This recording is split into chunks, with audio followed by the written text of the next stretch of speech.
चलो सब लोग ध्यान दें। लास्ट टाइम जो आर्टिकल चल रहा था approximation to the common category, ठीक, आप लिखें क्या approximation to the common category, ठीक। इसमें शुरुआत में मिला एक बार वापस फिर से दोहरा रहे हैं। लिखा गया था since y is equal to c cos hyperbolic x by c, और cos hyperbolic x by c को हम लोग लिख सकते हैं e की power x by c plus e to the power minus x by c divided by 2। इसे हम लोगों ने इक्वेशन नंबर 1 नाम दिया था, इक्वेशन नंबर कैपिटल A आया ना। कहा गया था कि अगर आप टाइटली स्ट्रेच्ड वायर की बात कर रहे हो तो टाइटली स्ट्रेच्ड वायर में x जो होगा स्पैन कितना होता है 2x, तो उसका आधा कौन होता है x, तो x काफी लार्ज होगा, और जितना x लार्ज होगा उतना e की power minus x by c small होगा। याद आ रहा है, पुराना मिलाते चल रहा, सब दोहरा दे रहे जिससे याद आ रहा है, ठीक। लिखा गया था if x be very large implies that e to the power minus x by c very small and then above equation becomes, और तब ऐसे में ऊपर के इक्वेशन में हम लोगों ने क्या किया था, क्योंकि e की power minus x by c very small है तो इस स्मॉल क्वांटिटी को नेग्लेक्ट कर दिया। नेग्लेक्ट करने के बाद अपने पास बचा y is equal to c e की पावर x by 2 e की power x by c upon 2 इतना हुआ था। इसके बाद फिर हम लोगों ने बगल में लिखा हुआ था neglect e to the power minus x by c, याद आया। नीचे लिखा गया था which is an exponential curve, लिखे थे कि नहीं, नीचे लिख दो which is an exponential curve, which is an exponential curve, यानी यहां से हमको जो मिला पहली वैल्यू वो मिली थी y is equal to c by 2 e to the power x by c, which is an exponential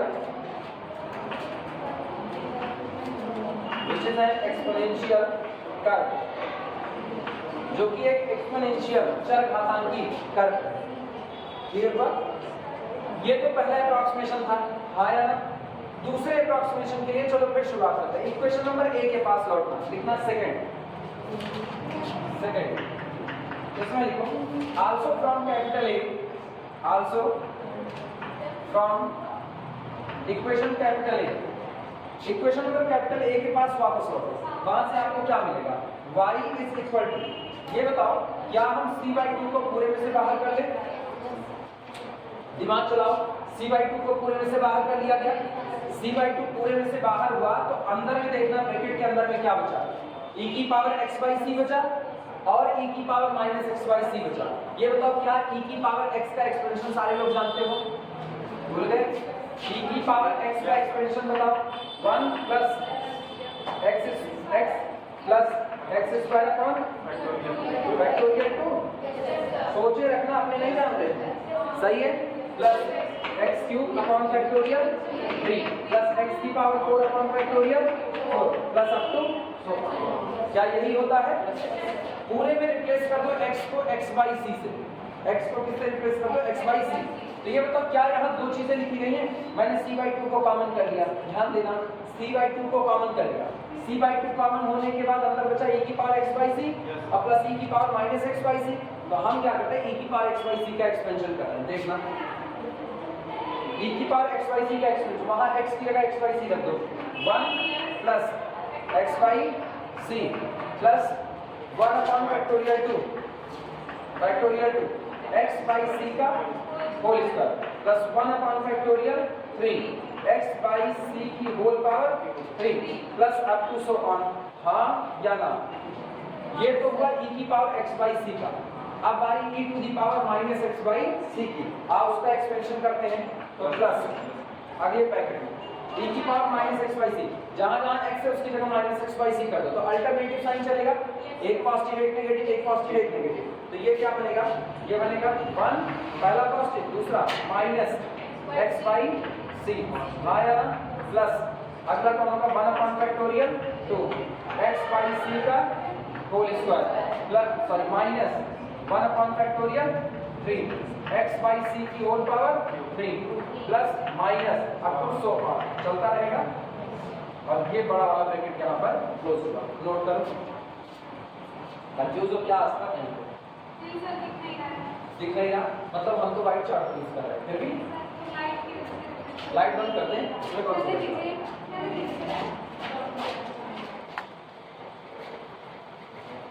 अभी चेक करो और नहीं दिख रहा, आप इनको क्योंकि चश्मा पहने हो ना इसलिए और रिफ्लेक्ट हो रहा है।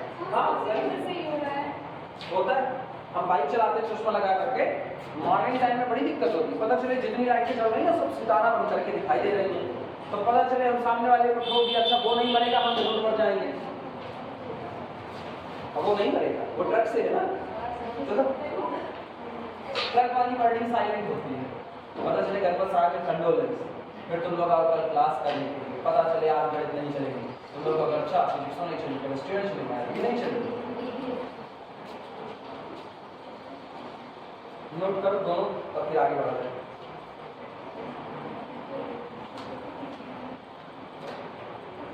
खोपड़ी को हम तेजी से दौड़ाना है, पर कुछ कैंसिल आउट हो जाएगा। देखना ये रहा प्लस एक्स बाई सी और ये रहा माइनस एक्स बाई सी, खत्म हो गया। इसके बाद ये रहा प्लस एक्स बाई सी का होल क्यूब, ये रहा माइनस एक्स बाई सी का होल क्यूब, खत्म हो गया। तो एक चीज गौर करो, जितने 8 डिग्री वाले हैं वो सारे खत्म हैं। इवन डिग्री वाला बचेगा और वो भी 2 गुना हो करके बचेगा। तो इसका मतलब ये बचेगा, this implies that y is equal to c by 2 और ब्रैकेट के अंदर सब 2 गुना कर दो, 1 प्लस 1 2 आया ना, टेंशन लेने का अभी कुछ काट पीट ना बचा। और इसके बाद इसको ये है हाफ x बाई सी का whole square, half x by C का होल स्क्वायर, तो ये भी तो 2 गुना हो जाएगा। तो plus 2 into 1 upon factorial 2 x by C का होल स्क्वायर। जानबूझ के नहीं काट रहे, तुमको लग रहा होगा ना 2 से फैक्टोरियल 2 को उड़ा दे, नहीं उड़ाएंगे नहीं, बाद में अपने आप वो हट जाएगा। इसके बाद फिर देखना प्लस, अब तुमको पता है इवन बच रहा है, तो इसका मतलब 2 1 बटे फैक्टोरियल 4 और x बाई सी की होल पावर 4 और plus up to so on. ये बताओ इसे 1 बटे 2 को अंदर लो, 1 बटे 2 को अंदर लोगे, ये जो 2 एक्स्ट्रा आएगा अपने आप खत्म हो जाएगा कि नहीं। तो ये बनेगा this is equal to c बाहर ब्रैकेट के अंदर में 1 प्लस 1 अपॉन फैक्टोरियल 2 और x बाई सी का whole square plus 1 upon factorial 4 x by C की whole power 4 plus up to so on. Note करो।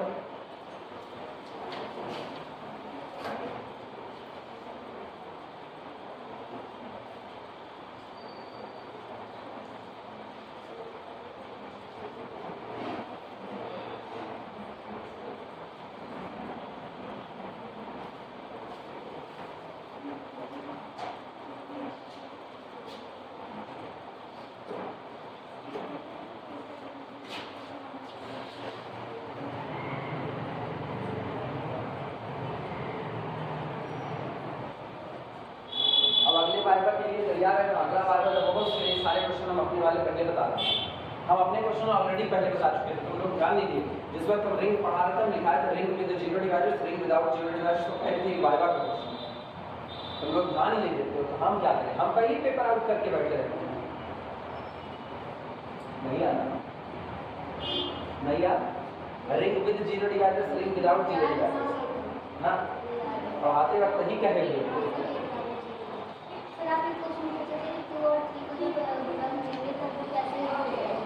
मल्टीप्लिकेशन मॉड्यूलो 2 नहीं, हमने कहा था बस 2 नंबर को गुणा करो, ये हमने साइलेंट किया था, गुणा किस टाइप का होगा।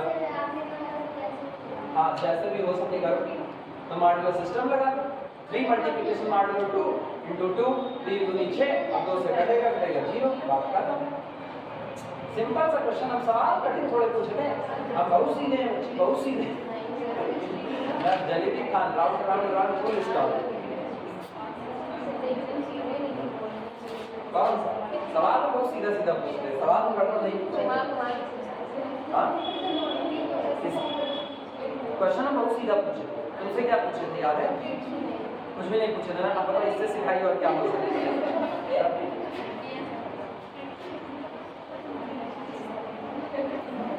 चलो सुनो, ये बताओ सारा काम हो रहा है किसमें, टाइटली स्ट्रेस्ड वायर में।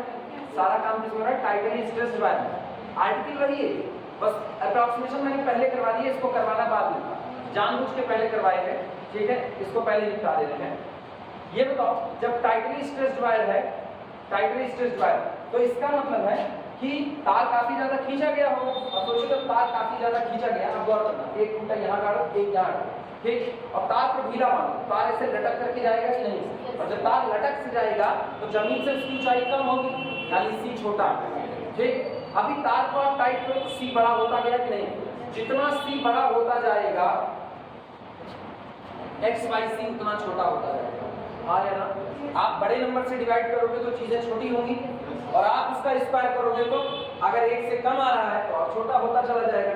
तो इसका मतलब तय है कि x by C very small quantity होगी, और अगर x by C very small होगी तो उसकी पावर आप जितनी बढ़ाते जाओगे वो भी स्मॉल होती जाएगी, और वो स्मॉल होती जाएगी तो जितने हायर डिग्री के टर्म हैं उन सब को क्या कर दे रहे हैं, नेग्लेक्ट कर दे रहे हैं, क्योंकि इतना माइन्यूट फर्क डालेंगे उससे अपने को कोई मतलब होने वाला नहीं है। लिखना इसी बात को, लिखना if x by c is very small, if x by c is very small, if x by c is very small, okay, then y is equal to, चलो अब एक काम करो, हायर ऑर्डर के जितने टर्म हैं ये पावर 4 वाले इन सब को नेग्लेक्ट करो और बचाओ केवल इन लोगों को बस। तो कितना होगा c इंटू ब्रैकेट में 1 प्लस कितना होगा 1/2 x स्क्वायर अपॉन कितना c स्क्वायर। यहां पर लिख देना नेग्लेक्टिंग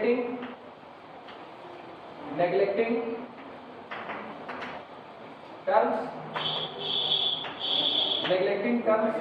ऑफ हायर ऑर्डर या हायर पावर ऑर्डर, तो हायर ऑर्डर लिखो ज्यादा सही है, या एक काम करो ना हायर डिग्री टर्म लिखो, neglecting terms of higher degree,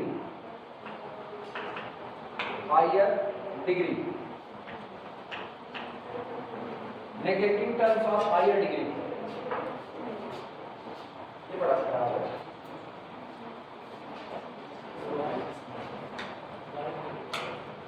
अब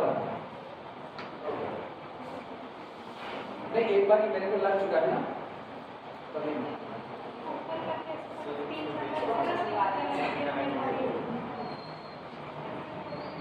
अब कहीं नहीं करेंगे, बच गया। और नहीं एक शर्ट एक बार अपनी एक शर्ट फाड़ चुके हैं, इसमें दूसरी थोड़े फाड़ेंगे। घर वाले कहेंगे अच्छा रोज शर्ट फाड़ के लाते हो, एक काम करो बिना शर्ट के और बिल्कुल खराब होगी। लिखना this implies that y is equal to c को अंदर ले लो, c अंदर जाएगा तो कितना बनेगा y is equal to c plus 1/2 x square upon c। एक c कैंसिल आउट हो जाएगा, नीचे c स्क्वायर है तो c अंदर लाओगे एक c से कैंसिल आउट हो जाएगा, कोई दिक्कत? ये बताओ y स्क्वायर बराबर 4ax या x स्क्वायर बराबर 4ay क्या रिप्रेजेंट करता है? पैराबोला। ये कुछ ऐसा ही नजर आ रहा है कि नहीं? तो गौर पर x स्क्वायर बराबर y का फॉर्म नहीं, ध्यान देना। थमो देखो इसको कर ले लिखना, हम सीधे लिखेंगे इसको। ये है 1/2 x square upon c is equal to y minus कितना आया 2c को इधर भेजो तो x square is equal to 2cy minus 2c square. सही या गलत लिखा जा सकता है? अच्छा ये बताओ क्या ये पूरा y का फंक्शन है कि नहीं है? क्या इसमें से दो को कॉमन किया जा सकता है? तो हम लिख सकते हैं x square is equal to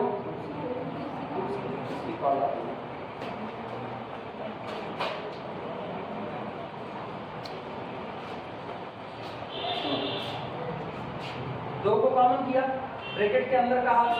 अच्छा c भी कॉमन ले लेते हैं बिना मतलब उसको मल्टीप्लाई करके। हाँ बिल्कुल वापस थोड़े ले लेंगे y माइनस कितना c ये रहा।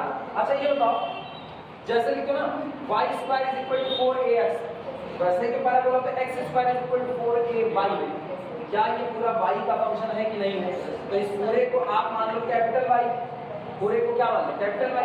ये जो 2c है ऊपर 2 का मल्टीप्लाई नीचे 2 से डिवाइड कर दो, तो क्या ये 4c/2 लिख सकते हो कि नहीं? तो इसको लिख दो 4c/2। हाँ या ना? तो ये हुआ x square is equal to 4c/2y, यानी कि ये फॉर्म है x square is equal to 4ay। क्या यही फॉर्म है कि नहीं? और ये फॉर्म किसको रिप्रेजेंट करता है? पैराबोला। इसका मतलब यहाँ जो लिखा गया है ये ज्योमेट्रिकली क्या है? एक पैराबोला। क्लियर हुआ?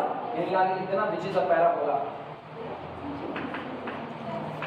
Which is a parabola, which is a parabola, ठीक? which is a parabola whose latus rectum, जिसका नाभिलंब जो होगा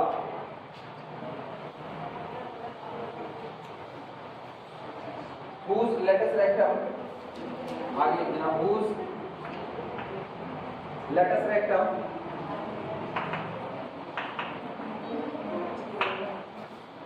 lattice rectum is equal to 2c and this is equal to 2.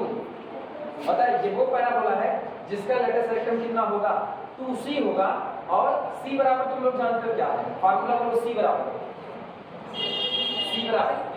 T0/W भूल गए हाँ अब इन्हें पढ़ाया नहीं भूले अब कहोगे बाइबल में हम तो नहीं पूछे ऐसा कुछ हाँ 2 T0 अपॉन कितना W T0 कौन है वर्टेक्स पर मौजूद टेंशन T0 कौन वर्टेक्स पर मौजूद टेंशन नोट करो whose lattice rectum is 2 T0 upon W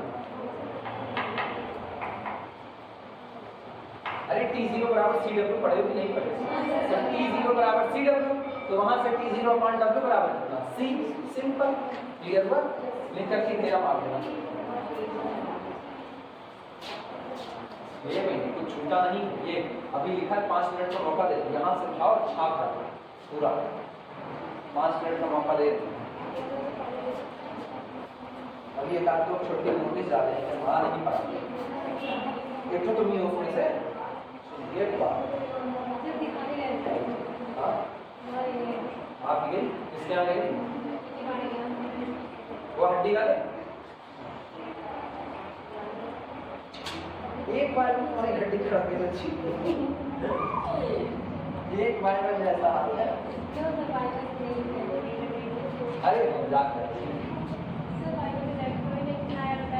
सही बात है कागज डर थोड़ा लगता है अपने लोग अपने टीचर है कौन डर हाँ उस लड़के की तरह एकदम कॉन्फिडेंस बोला आता नहीं तो क्या बताएंगे मजेदार कह रहा है YouTube से पढ़ ले हम कह किस चैनल से पढ़ते हो खाली मेरा नाम बता दो बस हम उसी चैनल को ऑन करेंगे 5 मिनट लेक्चर चलाएंगे 5 मिनट में जो पहला सवाल उन्होंने बताया होगा वही तुमसे पूछेंगे कह रहा है हमको नहीं बताया हाँ नहीं वो जिस चैनल से पढ़ा होगा उसको जल्दी समझेगा भाई उसने कहा YouTube से पढ़ते हैं तो YouTube से ऐसे कोई चैनल डाल देंगे तो कोई भी चैनल डाल देंगे तो उसको हो सकता है कह दे कि नहीं इनका पढ़ाया मेरे को नहीं समझ में आया इसलिए मैंने इनसे नहीं पढ़ाया नए टीचर से पढ़ा हुआ है तो हम इसीलिए उससे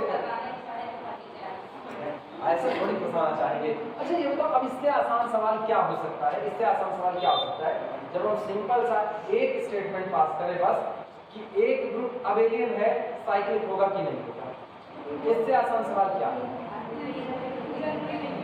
हाँ जरूरी नहीं है ना सिंपल हो भी सकता है नहीं भी हो सकता है इतना खुल करके बोले इतना खुल करके मेरे ख्याल से ना तुम ही लोगों की बैच में तो बोले तुम ही लोगों की बैच में हाँ तुम्हारी बैच में हाँ जब हम क्या बोलते कि मतलब एक ग्रुप है जिसका ऑर्डर वगैरह का बहुत खास ख्याल नहीं लेकिन मेरे ख्याल से शायद हम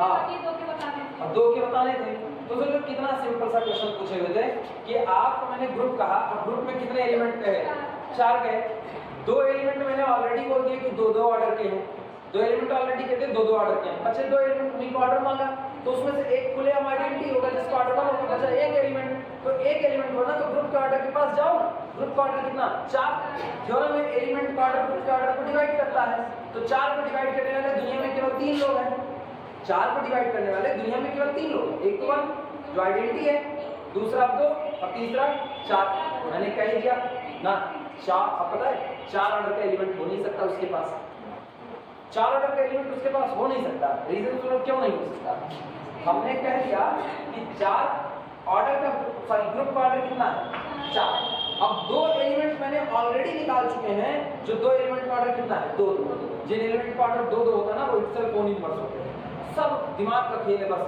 जिन एलिमेंट का ऑर्डर 2 है वो इटसेल्फ कोन इनवर्स है उनका इनवर्स कोई और नहीं होगा वो खुद ही अपने इनवर्स होंगे एक निकल गया आइडेंटिटी इटसेल्फ कोन इनवर्स बचा बेचारा अकेला वो किसका इनवर्स है खुद का ही तो होगा और जब कोई खुद का इनवर्स होगा तो उसका ऑर्डर कितना होगा 2 अगर गलती से तुमने उसका ऑर्डर 4 कर दिया तो इनवर्स का और एलिमेंट का ऑर्डर बराबर होगा तो 4 ऑर्डर का एक तो दूसरा एलिमेंट खोज के लाओ दूसरा खोजने जाओगे तो 5 एलिमेंट हो जाएंगे जबकि है कितने 4 दिमाग का खेल है बस एक थ्योरम लगा एलिमेंट का ऑर्डर ग्रुप का ऑर्डर को डिवाइड करता है वो दूसरा तुम लोगों को यहीं पर जब रिंग पढ़ा रहे थे तो ग्रुप के एग्जांपल में मैंने क्लेम फॉर ग्रुप उठाया था प्लेन फोर ग्रुप अकेला ऐसा ग्रुप होता है, अकेला क्या, प्लेन फोर ग्रुप ऐसा ग्रुप होता है जो 4 ऑर्डर का अबेलियन ग्रुप है, 4 ऑर्डर का अबेलियन ग्रुप है। इवन 4 ऑर्डर के सारे ग्रुप अबेलियन होते हैं, 4 ऑर्डर के जो ग्रुप होंगे वो सारे अबेलियन होंगे।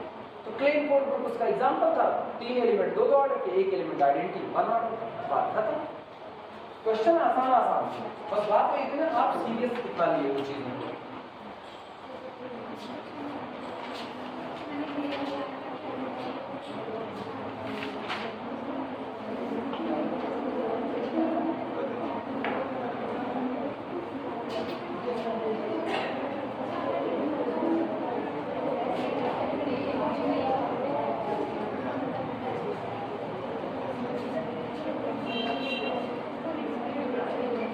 अब उधर वाला हो गया,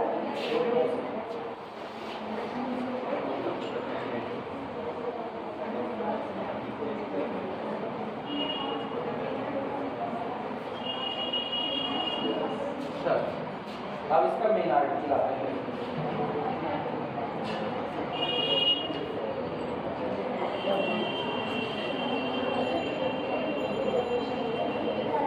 हेडिंग डाल दो, sag of tightly stretched wire, heading is sag of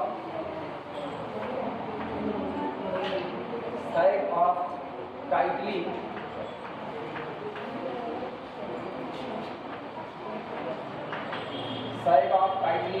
stretched wire,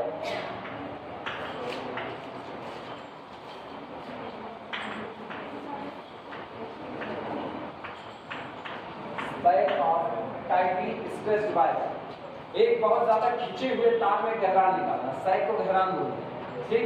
तो एक तार जो कि बहुत ज्यादा टाइटली स्ट्रेच है, बहुत ज्यादा टाइट खींच दिया गया है, उसमें आपको सैग गहरान निकालना है। पता है जो तार बहुत ज्यादा खींचा गया होता है उसका गहरान कम होता है, उसमें गहरान बहुत ज्यादा नहीं होता। वो सामने पंखे के ऊपर का तार देखो, जैसे ये सरिया है, सरिया पंखे के वेट से कुछ ना कुछ नीचे लटकी हुई है कि नहीं लटकी हुई है।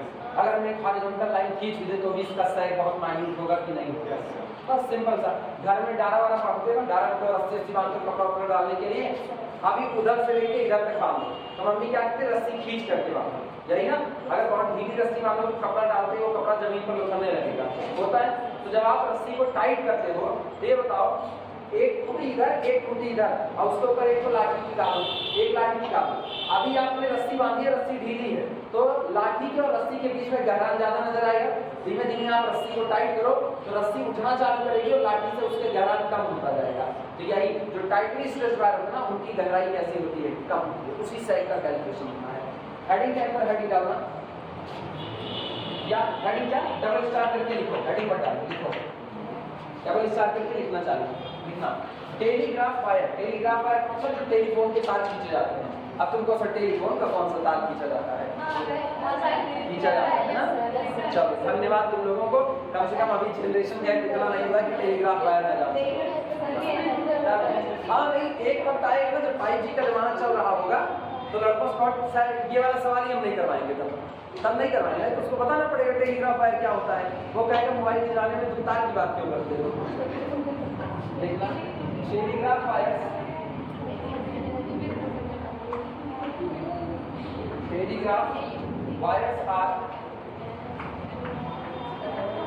telegraph wires are so tightly stretched, so tightly stretched, telegraph wire are so tightly stretched that they appear to be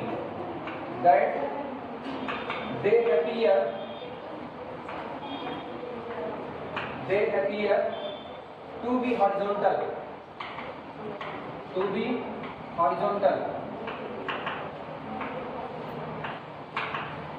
they appear to be horizontal। कहते हैं जो टेलीग्राफ वायर होते हैं so tightly, वो इतने ज्यादा कसे हुए होते हैं, so tightly stretched that they appear to be horizontal, कि वो आपको क्षैतिज नजर आते हैं, मतलब चपटे हुए नजर आते हैं, वो इतने ज्यादा टाइट होते हैं। लाइट चेंज करके लिखना। अब हेडिंग आपको, हेडिंग ये तो हो गई डिफिनीशन कि telegraph wire are so tightly stretched that they appear to be horizontal. ये एक बात हो गई जो आपको बता दी गई कि हर टेलीग्राफ वायर इतना ज्यादा टाइटली स्ट्रेच खींच दिया गया होता है कि आपको चपटा फ्लैट नजर आएगा, हॉरिजॉन्टल नजर आएगा, सीधा। ठीक, हेडिंग है सैग, गहरा sag in middle of a catenary, sag in middle, sag in middle of a catenary, of a catenary, ठीक, of tightly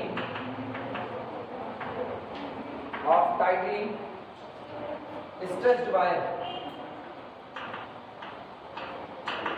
of tightly stretched wire, sag in the middle of a catenary of tightly stretched wire.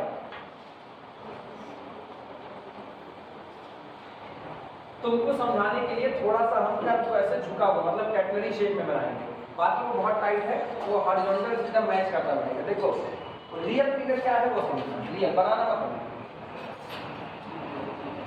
और एक ही horizontal में एक ही level में दो point मौजूद हैं, दोनों पॉइंट से मैंने एक टेलीग्राफ वायर को बांध दिया है और टेलीग्राफ वायर बहुत ज़्यादा टाइट किया गया है। तो सोचो ये एक्चुअल में होगा क्या, तो ये बहुत ज़्यादा टाइट है ना, तो ऐसे जाएगा।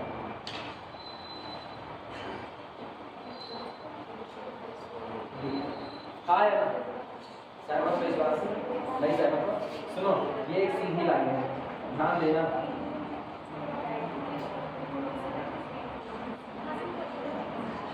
ये एक सीधी लाइन, ठीक है?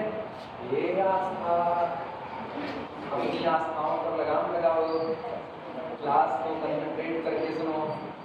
आई बात समझे, वाइवा में तुम्हारे मुंह से कितने क्वेश्चन का जवाब आया था? 4 का जवाब आया था।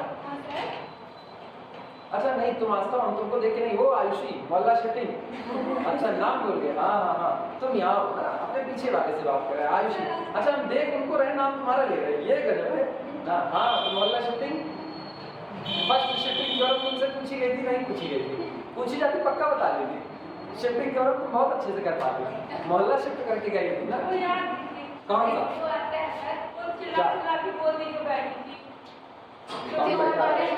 कौन बैठा था? जरा इनसे मिलवाओ उसको, कौन था इनकी बैठ से? ये तो सेंटेंस अगर किसी लड़के ने बोला होता ना, गदर कट जाता, कह रहे हैं बहुत बवाल लड़की है, बातें नहीं करता है। यही होता है ना, लड़कियां कुछ भी बोले सब चलेगा, लड़के कुछ बोल दे देखो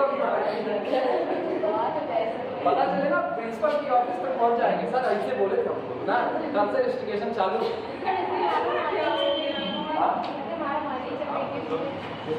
नहीं मारा मारी नहीं चल रही, 15 मिनट का वाइवा में टाइम दिया गया था सबको ना, 15 मिनट ध्यान से।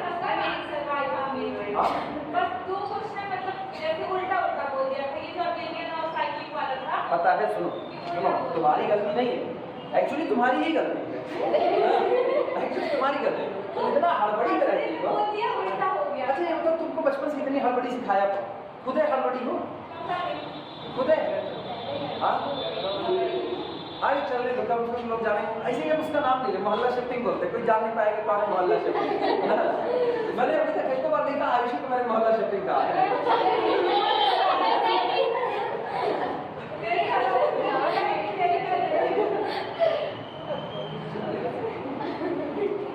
ये नॉर्मल वायर ऐसे लटका करके बात लिया गया। हाँ तो तुम्हारी बात बता रहे थे ना, तुम इतनी हड़बड़ाहट मत रहा, खूब इत्मीनान से सवाल को सुनो, बगल वाला जवाब दे देगा ना, देने दो, नए सवाल पूछे जाएंगे। अरे तुम कौन सा दो और पूछे, दो और पूछे, दो और पूछे, अब इन लोगों से कह दिए जो चुप रहे, अब हम ही बताएंगे अकेले, बता पाएंगे तो भी ठीक है, नहीं बता पाएंगे तो इनका वाला नंबर मेरे में शिफ्ट कर दीजिएगा। शिफ्टिंग क्यों? सुनो, हड़बड़ी में ही तुम सवाल का जवाब गलत देती हो, और नहीं हड़बड़ी बहुत है तुम्हारे अंदर, एक तो सुनती नहीं ढंग से, जैसे अभी हम पढ़ा रहे तो तुम पीछे उनसे बतिया रही हो। हाँ होगा क्या ना, होगा क्या, तुम डेटा ट्रांसफर करोगे, अपनी हड़बड़ी उनमें शिफ्ट कर दोगे, तो पता चलेगा कल को वाइवा में तुम तो एकदम सुस्त पड़ जाओगी उनकी तरह, अब वो हड़बड़ी में तुम्हारी तरह आ जाएंगे ना, दोनों लोग बगल बगल बैठोगे, सवाल पूछा जाएगा तो कहीं हम चल इधर आओ, ये पॉइंट है ए, ये पॉइंट है बी, ये नॉर्मल वायर है, ठीक है। ये है आम जिंदगी और ये है मेंटॉस जिंदगी। ये नॉर्मल जिंदगी में जब आप वायर को यूं ही लटका देते हो तो ऐसे लटकता हुआ जाता है, आपने बांध दिया। अब आप धीमे धीमे करोगे क्या, अब आप इसको खींचना चालू करो। हम कहे ना इसको टाइट करना है। मान लो यहाँ पर एक कुछ भी घिमरी टाइप के लगा दिया, इसको घुमा लो। जब घुमाएंगे तो ये इसके ऊपर लपेटना चालू हो जाएगा। जब ये लपेटना चालू होगा तो ये वायर खींचेगा कि नहीं खींचेगा। अब गौर करो, जब ये वायर खींचेगा तो पहले आपने थोड़ा खींचा, ये वायर उठ गया कि नहीं उठ गया। जमीन से हाइट देखना, पहले हाइट ये थी, आज हाइट इतनी और इंक्रीज कर गई जमीन से कि नहीं कर गई। आप और टाइट करोगे, और टाइट करोगे तो ये ऐसे और फ्लैट हो जाएगा कि नहीं। तो जब आप इसको खूब टाइट कर दोगे तो ये एकदम सीधी लाइन के पैरेलल में लगभग हॉरिजॉन्टल हो जाएगा। ये बात समझ आ रही है। लेकिन अब बवाल ये है ना कि अपने लोग ऐसा बनाएंगे तो तुमको फील नहीं आएगा कि हम फैक्ट्री की बात कर रहे हैं, फील नहीं आएगा। इसलिए इसको थोड़ा सा लटका हुआ बनाएंगे, थोड़ा सा बहुत माइन्यूट लटका हुआ बनाएंगे, लेकिन तुमको दिखाने के लिए हम इसको ज्यादा लटका हुआ दिखाएंगे। क्लियर हुई ये बातें कि नहीं। फिलहाल मेंटॉस जिंदगी का फिगर बना रहे हैं।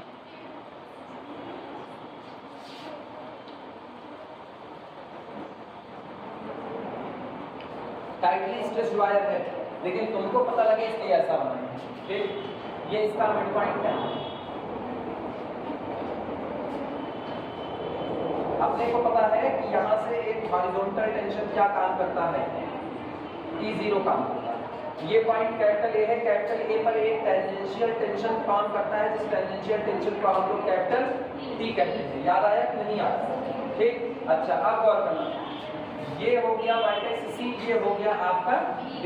ठीक, ये आपका हो गया O और ये आपका हो गया X। ये बताना, अगर हम इस वायर की लंबाई L मान लें, दिमाग चलाओ, अगर इस वायर की लंबाई कितनी मान लें L, तो ये वाला पोर्शन L/2 होगा कि नहीं होगा। अगर टोटल वायर का वेट W है, टोटल वायर का वेट W, तो इतने पोर्शन का वेट W/2 होगा कि नहीं होगा। चलो यही फिगर बनाओ, यही फिगर बनाओ, इत्मीनान से फिगर बनाना।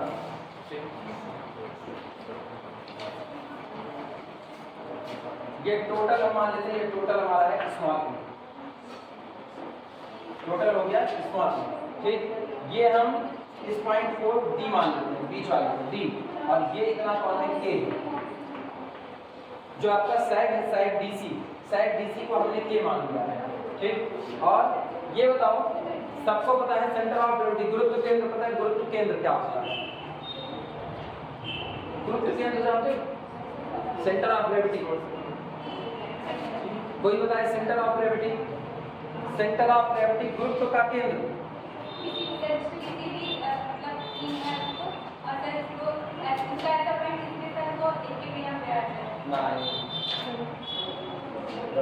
थोड़ा सा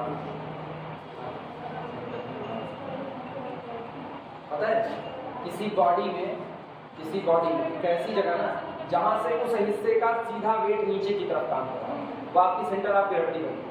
टोटल अगर इतने हिस्से की बात करें केवल इस पोर्शन की, तो ये सीधी रॉड टाइप का मामला है। जो सीधी रॉड होती है, अच्छा मतलब जैसे ये चौक मान लो सीधी रॉड है, ठीक, इसको मैंने यहाँ टिकाया, तो ये नीचे जा रहा है। ठीक, इसको अब तुम्हारे वाली बात करें, इक्विलिब्रियम वाली बात, इसको हम यहाँ लेकर के आए।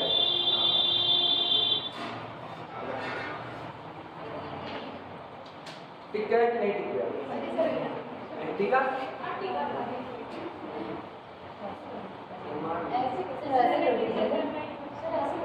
ये उंगली मेरी मर्जी।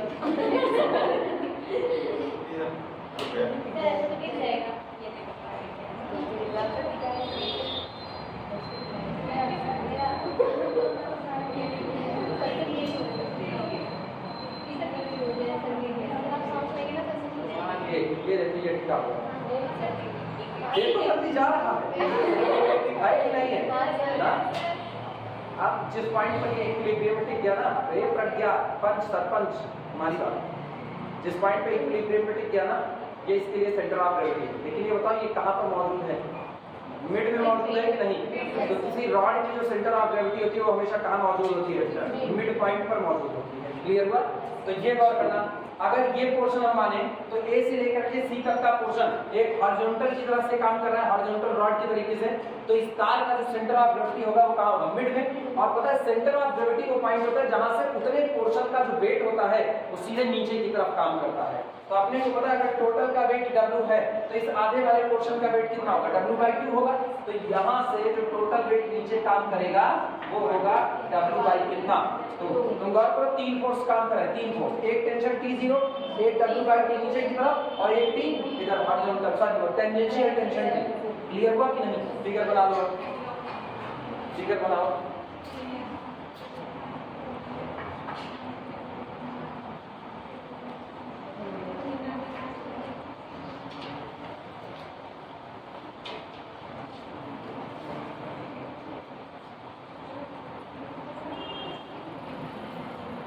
फिगर बन जाए तो आगे शुरुआत करें।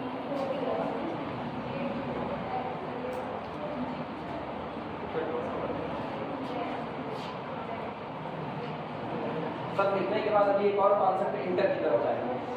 तब देखते हैं तुम लोगों को याद है कि नहीं याद होगा तो हम लोग भाई याद दिलाएंगे। जितने लोग आज मुंह नहीं खोल पाए थे ना तगड़े वाले, वो अभी भी गाए हैं। सोचो उनको अभी भी क्लास के में समझाया गया। चलो हमारे समझाने से ना समझ में आए, तुमको सीनियर टीचर समझा रहा है जिसका 35 साल का वर्किंग एक्सपीरियंस है, उसके समझाने से भी तुमको समझ नहीं आ रहा है। उसके समझाने के बावजूद तुम घर पे बैठे हो। चलो मेरा 11 साल का वर्किंग एक्सपीरियंस है, उनका तो 35 साल का है, वही समझ जाते। हालांकि तुम्हारा तो BSc में 1 साल का एक्सपीरियंस नहीं है, फिर मुझे तो एक्सपीरियंस होता है ना। तो 11 साल से आप उसी काम को रिपीट करके कर रहे हो। एक आदमी 35 साल से कर रहा है, समझाया अपने डिपार्टमेंट में कि क्लास लेना किस लिए जरूरी होता है, अभी भी घर पे बैठे हुए हैं। ऐसे लोगों का कोई इलाज नहीं हो सकता। ऐसे लोगों का इलाज उस वजह से पागल कर सकते हैं। बस अथॉरिटी मिल जाए, देखो कैसे पागल का इलाज करते हैं। कुछ करेंगे थोड़ी, कुछ और नहीं करेंगे। हाँ बस एग्जैक्ट यही वाइवा में। और नंबर खुन्नस में ना काटा जाए कि खुन्नस में नंबर काटा जाए। वाइवा में जिसने एक्यूरेट जितना बताया है बस उतने उसको नंबर मिले बस। अगर किसी ने एक क्वेश्चन का जवाब नहीं दिया है फिर उसको भी नहीं करेंगे। लेकिन 100 नंबर का अगर हो रहा है तो 100 नंबर में से उसको 40 से 41 देंगे, बात खत्म हो जाएगी। 40 से 41 दो ही ना, बात ही खत्म। और जिससे अगर 5 प्रश्न पूछे गए हैं, 5 प्रश्न में से उसने केवल 2 का जवाब दिया, बहुत सीधा सीधा क्राइटेरिया है। 5 प्रश्न पूछे गए, 5 में से उसने 2 का जवाब दिया है, क्लास में वो मौजूद रहता है, क्लास में वो सिंसियर है, तो उसको 80 के नीचे नहीं पूछना। बड़ा सीधा सीधा क्राइटेरिया। और जिसने 5 में से 4 बता दिया, 5 में से 4 बताया, 95 नंबर लेकर के जाओ। और 5 का 5 बता दिया, 100 का 100 चढ़ा देंगे, कोई दिक्कत नहीं। यूनिवर्सिटी जवाब मांगे दिया जाएगा, क्यों 100 का 100 दिया, आप जवाब तो मांगो हमसे। लेकिन इसके लिए ना ऊपर वाली खोपड़ी बड़ी गर्म होनी चाहिए, बस अपने आप लोग लाइन पर आ जाएंगे। और यही लोग बाहर जाकर के कहते मेरे यहाँ पढ़ाई नहीं होती है। हाँ कोचिंग दौड़ना होगा तो बैग टांग लेंगे, दौड़ना चालू कर दो।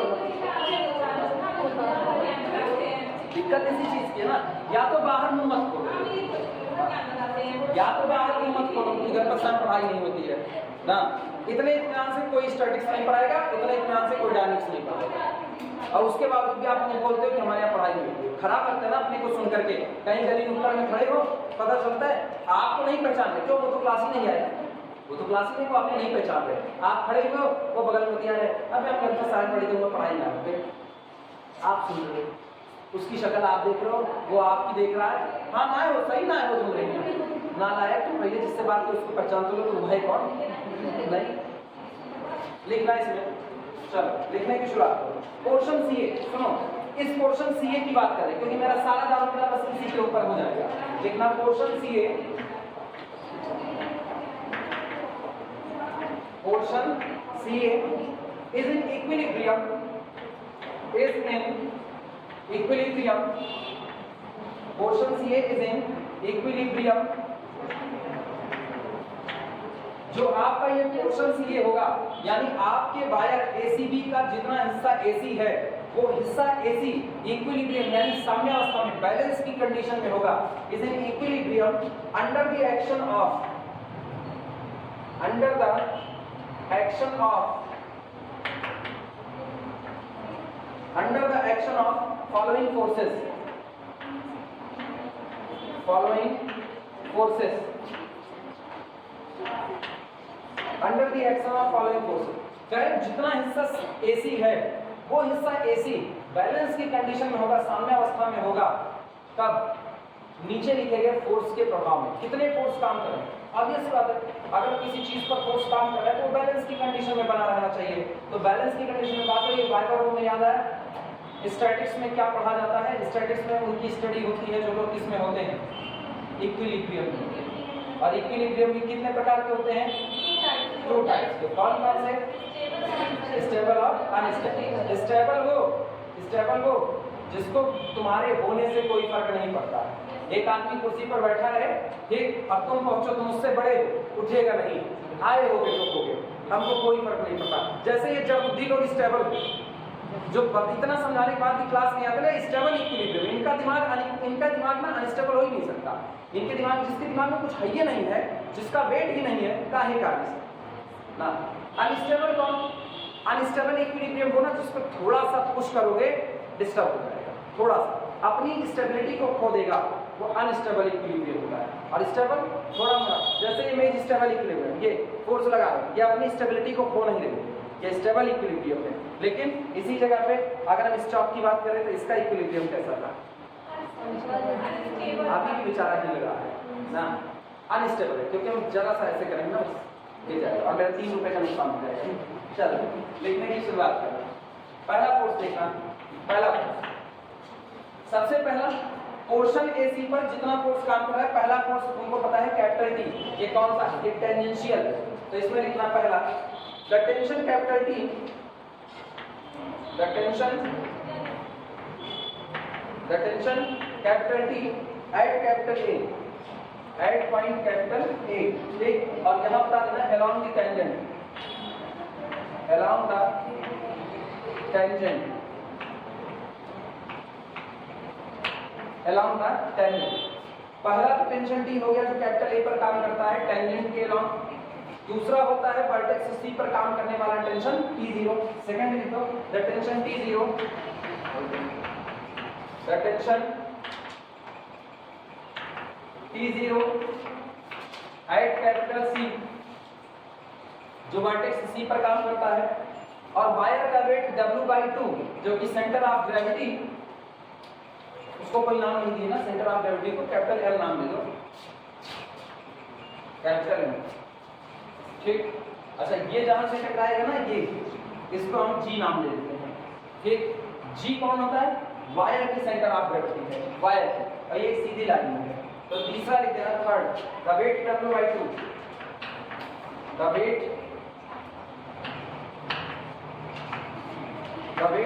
W/2। सुनो, मैंने स्मॉल w नहीं लिया, मैंने कैपिटल W लिया है। रीजन, ये स्मॉल w को हम लोग क्या मानते हैं, वेट पर यूनिट लेंथ मानते हैं। एकांक लंबाई जो आपकी होती है ना, उतने का वेट मानते हैं।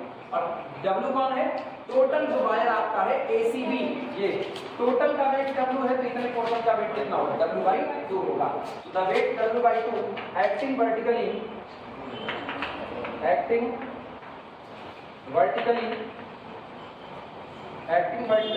downwards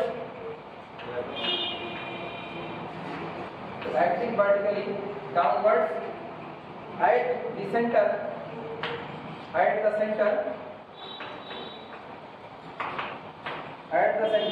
of gravity capital G, center of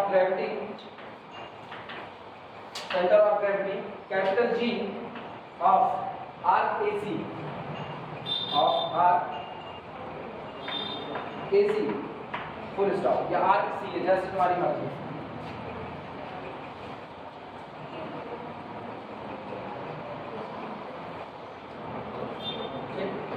अब हम बताने चल रहे हैं, चूंकि जो आर्क AC है वो टाइटली स्ट्रेस्ड वायर का है, और टाइटली स्ट्रेस्ड वायर का है तो आप उसको क्या मान सकते हैं, एक सीधी लाइन मान सकते हो। और एक सीधी लाइन के लिए उसका सेंटर ऑफ ग्रेविटी हमेशा कहाँ मौजूद होता है, मिड पॉइंट पर। तो इसका मतलब ये G जो होगा, ये आर्क AC का मिड पॉइंट माना गया है। क्लियर है, लिखना इस बात, फिगर ऐसे ही बना रहेगा, figure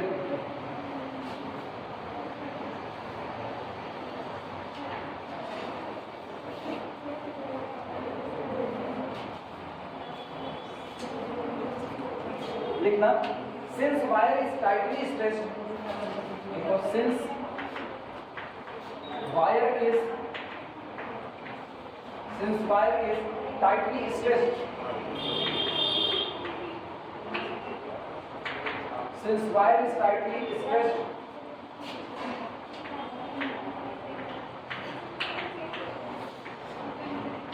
since wire is tightly stretched, so arc CA, so arc CA, इसलिए जो ये arc CA है is assumed, माना जा सकता है, is assumed to be a straight line, to be a straight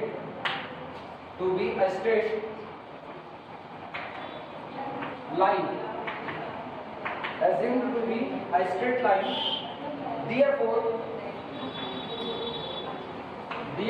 इसलिए center of gravity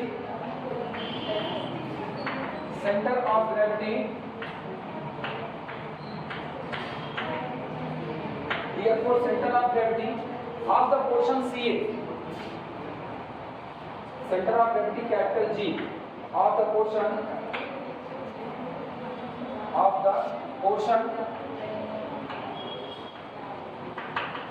center of gravity of the portion CA will be at the middle of CA, at the middle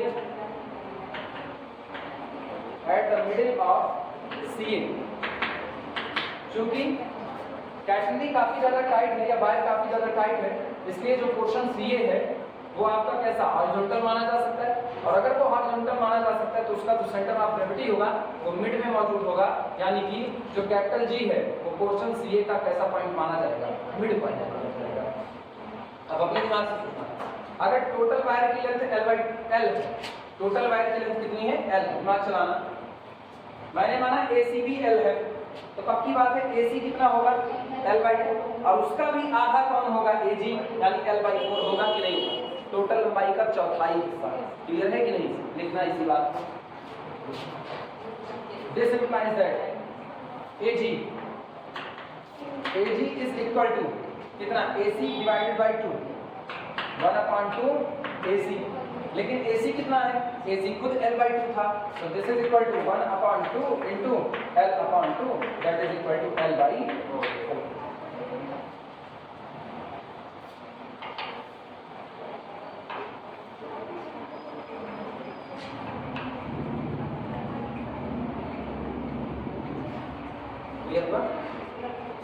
Also line change, also the line of action,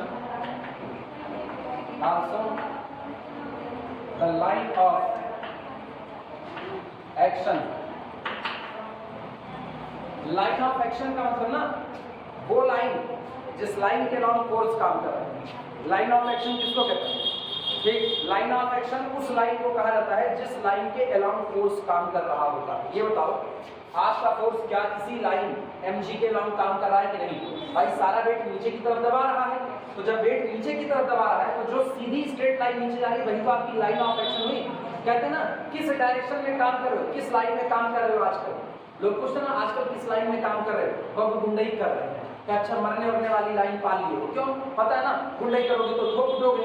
इसी तरीके से लोग कहे आजकल किस line में जा रहे हो, पढ़ाई वाली लाइन में जा रहे हैं, पढ़ाई वाली लाइन अपनाएंगे, तो इसका मतलब है आपने पढ़ाई पर फोर्स लगा दिया है। तो लाइन ऑफ एक्शन उसी को कहा जाता है जिस लाइन के अलाउंग आप फोर्स लगा रहे हो। तो मेरा वेट W/2 इसी लाइन के अलाउंग काम कर रहा है, तो ये हो गई लाइन ऑफ एक्शन। और लाइन ऑफ एक्शन जो है चूंकि ये अप्रॉक्सीमेट हॉरिजॉन्टल माना गया है, तो इसका मतलब AC और AD अप्रॉक्सीमेट आपस में बराबर होंगे कि नहीं होंगे, और अगर ये अप्रॉक्सीमेट आपस में बराबर होंगे तो ये पॉइंट M AD का मिड पॉइंट होगा कि नहीं होगा। क्लियर है, और अगर ये AD का मिड पॉइंट होगा, जब आप इसको कहते हो कि ये L/4 है तो ये भी आपका कौन होगा, अप्रॉक्सीमेट L/4। क्लियर है, इसी बात को लिख रहे हैं। Also the line of action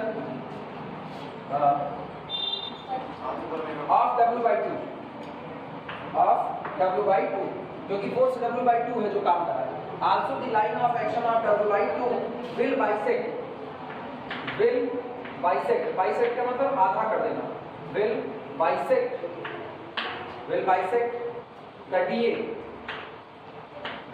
the DA such that DA/2 is equal to GA। ये DA टोटल डिवाइडेड बाई 2 कितना होगा am, और am अप्रॉक्सीमेट किसके बराबर है ga, तो ये da/2 is equal to g। Clear हुआ?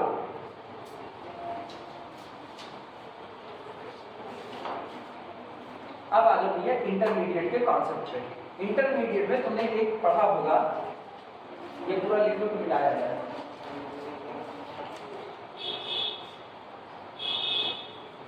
हिंदी लिखे,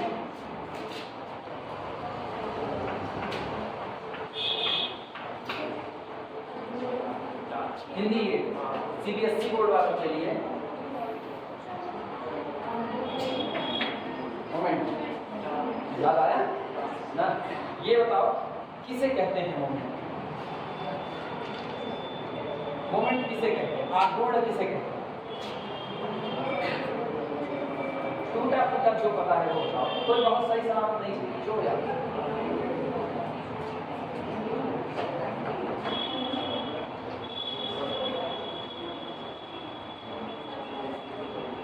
नहीं,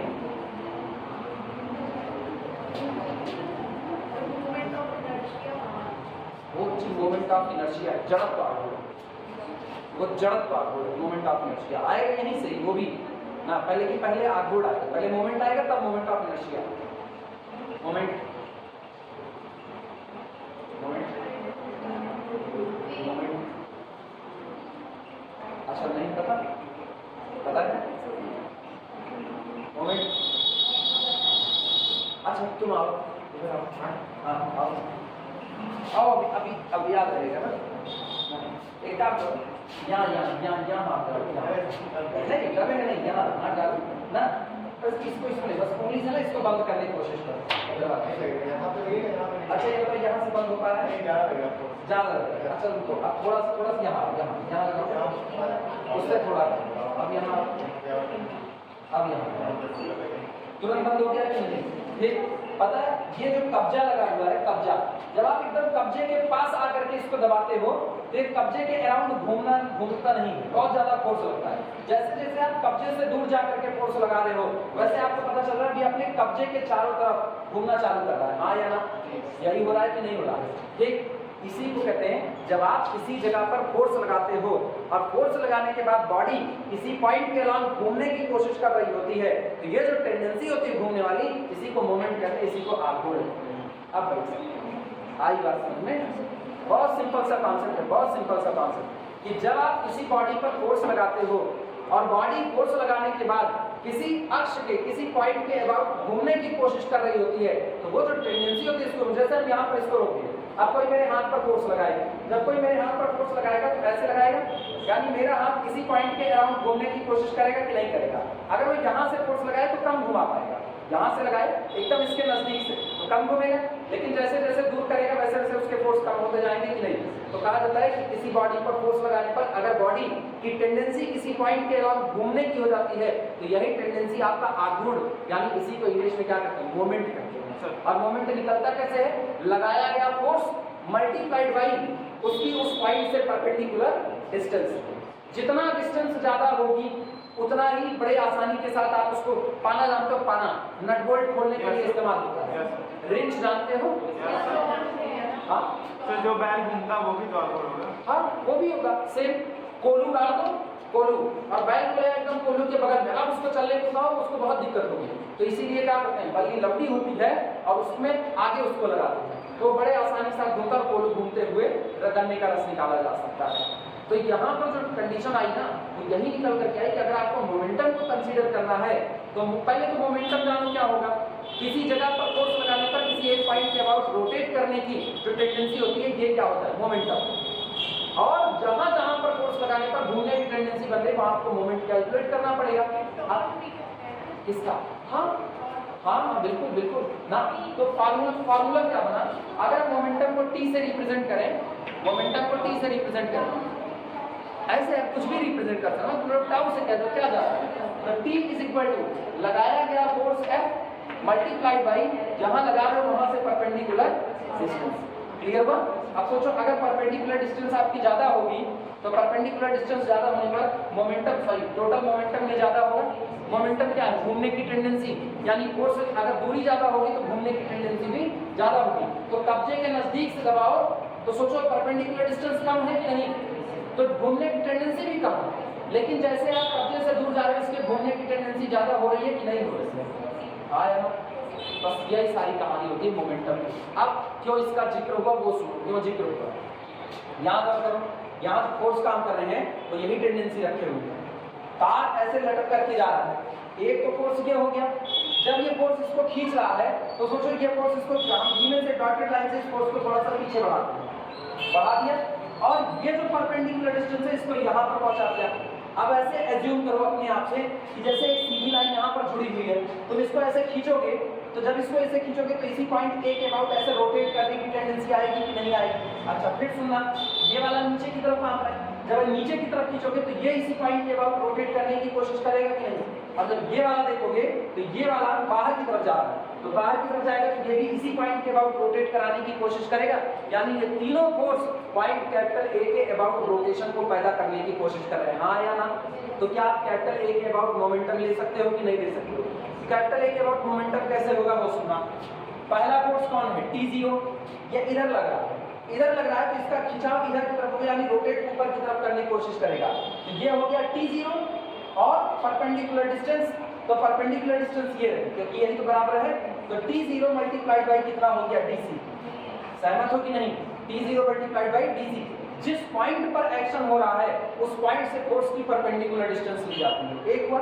दूसरा W/2 नीचे काम कर रहा है तो W/2 नीचे की तरफ और इसकी इस पॉइंट से परपेंडिकुलर डिस्टेंस कितना है? AM। क्लियर हुआ? और पॉइंट कौन है? फोर्स T, लेकिन T तो A पर ही लग रहा है, तो जब वो A पर ही लग रहा है तो ये बताओ यही कब्जे के ऊपर उंगली रख करके घुमा रहे, कब्जे के ऊपर उंगली रख के क्या घूमेगा? नहीं, क्यों? क्योंकि परपेंडिकुलर डिस्टेंस कितनी है? 0। उसी नट बोल्ट पर खड़े होकर के उसी नट बोल्ट को घुमाओगे तो क्या वो खुलने वाला है? नहीं। पाना लेते हैं, पाने को नट बोल्ट में फंसाते हैं तो दूर से फोर्स लगाते हैं, तब वो जा करके घूमता। आई बात समझ में कि नहीं आई? तो इसका मतलब अब हम पॉइंट कैपिटल ए के अबाउट क्या लेने चल रहे हैं? मोमेंटम लेने चल रहे हैं। क्लियर हुआ? ये बातें सब समझ में आई? चलो देखने की कोशिश करते हैं।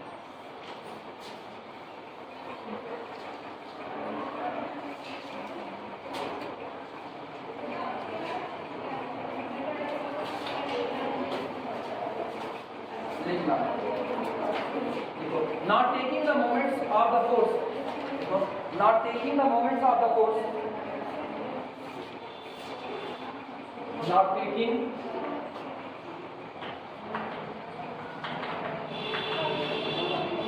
the moments of the forces, moments of the forces, not taking the moments of the forces acting on the portion CA, acting on the portion, acting on the portion CA is about capital A, about capital A. We have चलो भैया force का momentum ले लें। पहला force है T0, तो T0 into DC, T0 into DC बराबर होगा, ये इधर चल रहा है और ये लोग उल्टा घुमाने की कोशिश कर रहे हैं, ठीक? तो T0 into DC is equal to, अगला फोर्स कौन है? W/2, तो इंटू हो गया W/2 और परपेंडिकुलर डिस्टेंस इंटू MA। सहमत हो कि नहीं? और प्लस अगला फोर्स कौन? कैपिटल T, लेकिन इसकी परपेंडिकुलर डिस्टेंस क्योंकि वो कैपिटल ए की खोपड़ी पर खड़ा है, तो जब आप पॉइंट की खोपड़ी पर खड़े हो तो पॉइंट से आपकी परपेंडिकुलर डिस्टेंस कितनी है? 0। क्लियर हुआ? नोट करो, यानी दिस इंप्लाइज दैट, अब अपने को पता है T0, DC साइड क्या माने थे? DC के माने थे, तो T0 into capital K is equal to W/2। अब तुमको पता है जितना M में है उतना ही AG है, सही या गलत? जितना M में है उतना ही AG है, लिखे हुए हैं बराबर बराबर, ठीक? इसका मतलब क्या हुआ? दिस इंप्लाइज दैट, इसका मतलब हुआ कि T0 into K is equal to W/2 into AG क्या? L/4। ये हो गया L/,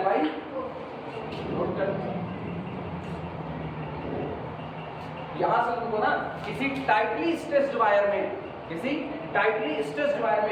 वर्टेक्स पर मौजूद टेंशन T0 मिल चुका है। बोलो T0 बराबर WL/4 8K। सहमत हो कि नहीं? लिख करके घेरा मारो। पहला फार्मूला, टाइटली स्ट्रेस्ड वायर में वर्टेक्स पर मौजूद टेंशन T0 बराबर WL/K। अगर तुमको साइड दिया गया है, दिमाग दौड़ाना, अगर तुमको साइड दिया गया है ये K, तो साइड देने पर आप वर्टेक्स पर मौजूद टेंशन T0 निकाल सकते हो। और अगर आपको वर्टेक्स पर मौजूद टेंशन T0 दिया गया है तो आप साइड निकाल सकते हो। यानी दिस इंप्लाइज दैट साइड बोलो क्या होगा, K बराबर WL/8 × T0।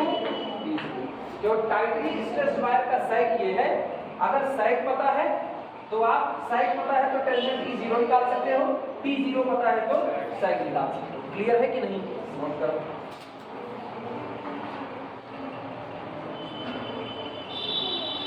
लिख देना, पहले पूरा लिख दो तब।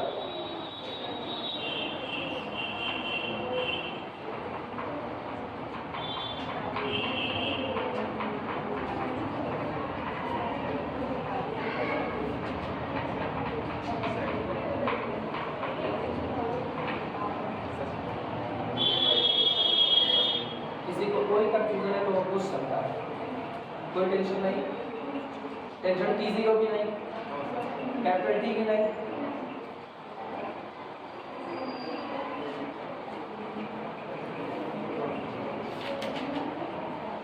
बोले which is required side, इसके नीचे लिखना, इसके नीचे which is required side, ये वो साइड है जो टाइटली स्ट्रेस्ड वायर में हमको निकालना था। which is required side, ठीक, ये इतना काम। अब सुनो अगला क्वेश्चन सुना, ठीक, अगला करवाएंगे नहीं, बस खाली भी समझ लो उसको ना। ये बताओ जब तार को टाइटली खींचा जाता है तो खींचने की वजह से उसमें थोड़ा ना थोड़ा इंक्रीजमेंट आता है कि नहीं आता है? जब आप किसी तार को बहुत ज्यादा खींचोगे तो ऑब्वियस सी बात है, फोर्स आप अप्लाई कर रहे हो, कुछ तो खिंचाव आएगा। जो कुछ खिंचाव आएगा उसकी वजह से क्या उसमें हल्का फुल्का इंक्रीजमेंट आएगा। तो अगली हेडिंग पड़ेगी इंक्रीज इन वायर। अगली हेडिंग केवल डालो इंक्रीज इन वायर, तार में होने वाला इंक्रीजमेंट यानी बढ़ोतरी, इंक्रीज इन वायर। अगला होगा इंक्रीज इन वायर। पढ़ गई गाड़ी? इंक्रीज इन वायर वाला पोर्शन जो है ये बाद में करवाएंगे, ठीक, क्योंकि इसको शुरुआत भी करें तो ये कंप्लीट नहीं। अब तुम लोग कल तो अभी मेरी ही क्लास है, सही है।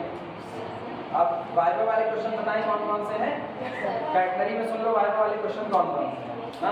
वीडियो बंद करें, ऐसे सुनते जाओ, उस पर मार्क कर लो।